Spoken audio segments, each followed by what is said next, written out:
ஒரு கோப்பை பாலின் அதிசயம். அஸ்ஹாபு சுஃபா திண்ணை தோழர்களை சில சமயங்களில் அவர்களில் 2 4 நபர்களை சில வசதியுள்ள சஹாபாக்களிடம் விருந்தினராக ஏற்படுத்தி வைப்பதும், எவையேனும் சதகா பொருட்கள் வந்தால் அவர்களுக்கு அனுப்பி வைப்பது நபி ஸல்லல்லாஹு அலைஹி வஸல்லம் அவர்களின் வழக்கமாக இருந்து வந்தது. அந்த சதகா பொருட்களை தாங்கள் சாப்பிட மாட்டார்கள். அன்பளிப்பான பொருட்கள் ஏதேனும் வந்தால் அதனை அவருடன் சேர்த்து தாங்களும் சாப்பிடுவார்கள். நபி ஸல்லல்லாஹு அலைஹி வஸல்லம் அவர்கள் அந்த திண்ணை தோழர்களை அழைத்து வருமாறு கட்டளையிட்டவுடன், இந்த பால் எவ்வளவு இருக்கிறது, இதற்கு எல்லோரையும் அழைத்து வர வேண்டுமாமே, ஒருவருக்கே இது பத்தாது என்றிருக்கிறப்ப அந்த பால் எல்லோருக்கும் எப்படி போதுமானதாக இருக்கும் என்ற எண்ணங்கள்லாம் என் மனசில் அபூ ஹுரைரா அவங்களுக்கு மனசில் தோணுது, பாரத்தை ஏற்படுத்துது. எல்லாற்றையும் அழைத்து வந்தால் எல்லாத்துக்கும் கொடுத்தா எல்லாருக்கும் கொடுத்துட்டு கடைசியாக தான் எனக்கு கொடுப்பாங்க. அப்படி கொடுக்கும்போது எப்படி பத்தும், அப்படி என்ன மிஞ்ச போகிறது அப்படின்னு சொல்லிட்டு அவங்களுக்கு எண்ணம் உண்டாகுது.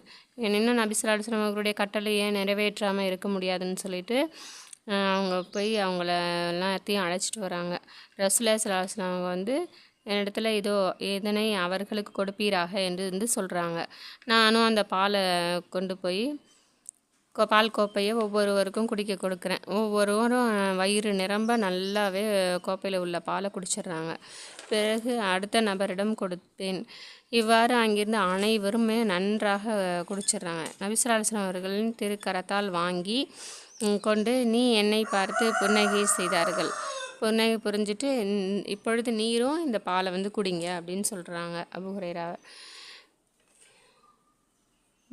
நீரும் நானும் தான் மீதி இருக்கிறோம், இப்போ நீங்கள் இந்த பாலை குடிங்க அப்படின்னு சொல்கிறாங்க என்றார்கள். ஆம் என்று கூறிவிட்டேன். நீர் இதனை குடிப்பீராக என்று கூறினார்கள். நான் அதனை வாங்கி குடித்தேன். பின்னும் குடிப்பீராக என்றார்கள். மீண்டும் குடித்தேன். இன்னும் குடிப்பீராக என்றார்கள். இறுதியாக, யா ரசூலுல்லாஹ், என்னால் இதற்கு மேல் குடிக்க முடியாது என்று நான் கூறினேன். நபி ஸல்லல்லாஹு அலைஹி வஸல்லம் அவர்களும் அதில் மீதி இருந்த பாலை குடித்து முடித்தார்கள். இதில் அல்லாஹ்வுடைய பரக்கத்து எவ்வளோ இருக்குது பாருங்கள். சின்னதாக இருந்தாலும் மனசில் நம்ம என்ன நினைக்கிறோன்றதை பொறுத்து தான் அல்லாஹ் தஆலா நமக்கு பரக்கத்தை கொடுக்குறான். எனவே நாம் சிறிய பொருளாக இருந்தாலும் அதில் அல்லாஹ்வுடைய பரக்கத்தை கேட்டு வாங்கி கொள்வதற்கு எல்லாம் அல்லாஹ் தஆலா நம்ம தௌஃபீக் செய்வானாக.